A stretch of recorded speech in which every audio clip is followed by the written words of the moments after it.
No meio disso tudo, nessa, não dizer estratégia, mas esse entendimento que o senhor adota desde que assumiu em 2019, o senhor vem sendo chamado de leniente, os críticos ao senhor chamam de leniente, de engavetador-geral da República. Então, o senhor adota a cautela e o senhor usou um discurso de não criminalizar a política desde... Vamos trocar cautela por prudência do sistema constitucional. Certo. Cautela é um termo técnico.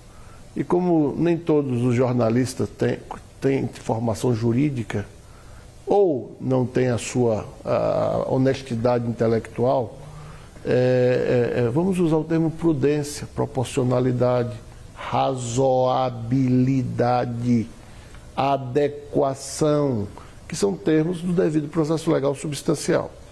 Doutor, o senhor dizia que não havia risco contra a democracia, mas em menos de uma semana houve o 8 de janeiro e depois foi descoberta aquela minuta golpista dentro do armário de Anderson Torres. O senhor muda a avaliação? Houve um risco? Não há o que mudar, porque nós estamos investigando. Em primeiro lugar, é preciso dizer que entre 8 de janeiro, onde houve um quebra-quebra no Distrito Federal, em que nossos colegas do Ministério Público Brasileiro têm trabalhado e vêm trabalhando em coordenação, nós estamos apurando e já demos mostras de que temos atuado de forma muito rápida. Por que muito rápida? Porque as instituições que constroem o Estado brasileiro têm colaborado, ou seja, o Senado trouxe imediatamente tudo que apurou, a Câmara trouxe 3 dias depois tudo que apurou, o Judiciário tem mandado o que tem apurado.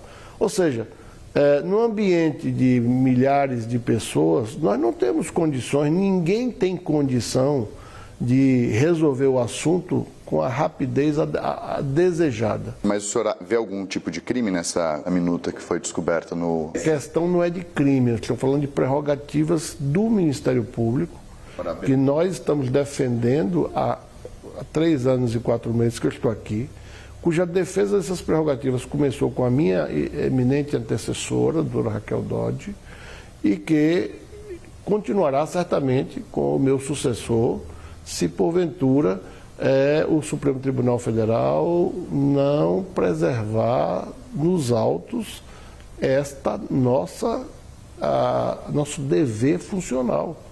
As prerrogativas do Ministério Público e de qualquer carreira de Estado não são postas em favor do membro, claro. São postas em favor da instituição e dos cidadãos. Eu mencionei a minuta, não a oitiva, porque a minuta é aquela que prevê um estado de defesa no Tribunal Superior Eleitoral. Aquela minuta de que você fala nunca veio ao conhecimento desta casa. Mas já tramita no TSE, onde o senhor é o chefe do Ministério Público Eleitoral e é representado pelo Dr. Gonê. Paulo Gustavo Gonê, mas nós não tomamos conhecimento desta minuta. Eu creio que em algum momento a autoridade judicial competente irá encaminhar. Agora, a questão, Theo, nós sabemos se no Estado democrático de direito as prerrogativas do Ministério Público serão resgatadas. E é isso que eu queria chegar na conversa. Não sou eu somente quem está a defendê-la. O MP brasileiro está todo acompanhando as violações das prerrogativas do Ministério Público. Na semana passada, o ministro Alexandre de Moraes tomou 2 decisões, de afastamento do governador Ibanez Rocha e de determinação da prisão do ex-secretário de Justiça, ex-ministro Anderson Torres, que foram referendadas sem que houvesse uma provocação, um pedido feito pela Procuradoria-Geral da República, como é praxe no sistema que a gente vive. Não é praxe, é garantia constitucional. É garantia constitucional. O depoimento ontem, como o senhor disse, foi marcado também sem que a PGR fosse notificada. Qual que é a avaliação do senhor dessa atuação do ministro Alexandre de Moraes? E já emendo uma outra pergunta que tem a ver sobre isso. A PGR apresentou ao longo dos últimos meses recursos contra decisões com as quais não concordou ao ministro Alexandre de Moraes, recursos pedindo para que fosse analisado no plenário do Supremo, recursos que não foram levados ao Supremo, o relator era o ministro Alexandre de Moraes. Recentemente, o Supremo aprovou uma resolução que prevê que esses recursos sejam enviados e julgados e analisados pelos ministros do Supremo. O senhor acredita que vai conseguir reverter algumas dessas decisões e quais? Bom, em primeiro lugar, nós temos cumprido com o nosso dever funcional, desde a gestão anterior, a minha, exatamente demonstrando a nossa irresignação nos autos, através dos recursos cabíveis, todas as vezes que as prerrogativas constitucionais do Ministério Público tenham sido afastadas. E, considerando que o Supremo Tribunal Federal é constituído por 11 membros, uma decisão monocrática pode ser desfeita até por um voto a mais, 6-5. E isso tem acontecido regularmente nos últimos anos. Sim. O que nós acreditamos é que, se porventura a maioria do Supremo Tribunal Federal entender que o Ministério Público é uma instituição dispensável para a essencialidade da justiça, nós teremos que buscar um recurso junto às cortes internacionais, porque nós temos dezenas e dezenas de recursos, que não são só da minha gestão, são da próxima gestão e provavelmente já é motivo de debates, como ontem ocorreram na sede do Conselho, na reunião do Conselho Nacional de Procuradores Gerais, com todos os PGJs do Brasil, e como foi levado a conhecimento do Conselho Nacional do Ministério Público, que é o órgão constitucional competente para a defesa das prerrogativas e também para controlar e fiscalizar os atos dos membros do Ministério Público.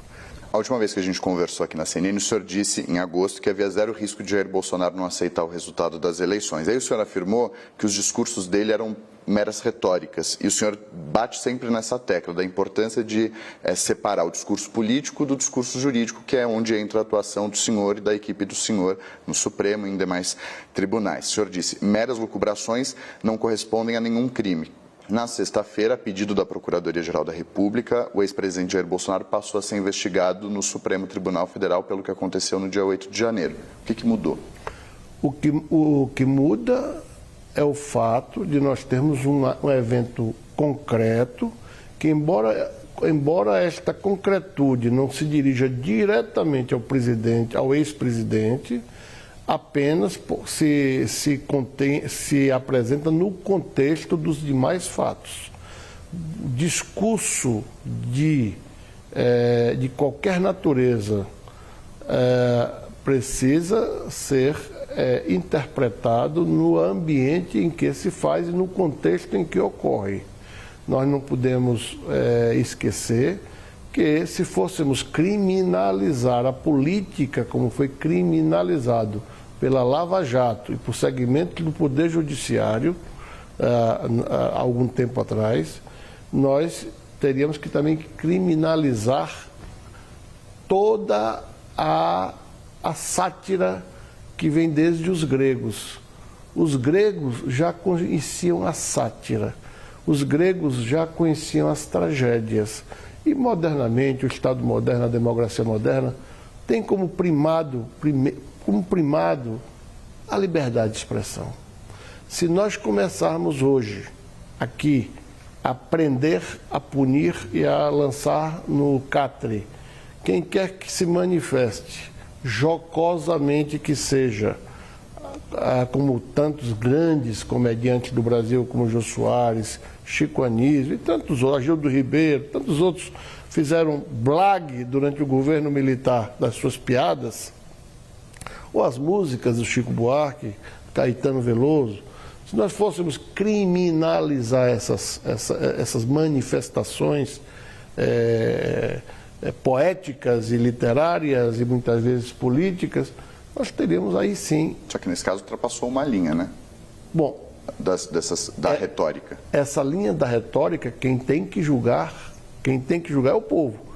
E o povo não elegeu nas urnas o ex-presidente. Ele vai ser investigado pelo quê no Supremo a pedido da PGR? Ele vai ser investigado no Supremo sobre o conjunto de atos que pode ir só desde a incitação até mesmo o financiamento dos atos, desde que isso venha na investigação. Nós não podemos aqui presumir culpa de ninguém. Certo. A conquista da civilização, do processo civilizatório, é que a boa-fé se presume, a má-fé se prova. E nós, do sistema acusatório, que temos o dever de acusar, nós temos o dever de provar a acusação. Nós não podemos simplesmente acusar ou fazer como os inquisidores faziam. Amarra uma pedra no pescoço do Theo, joga no Lago Paranoá, se ele boiar, ele é inocente. Mas se ele morrer, ele é culpado.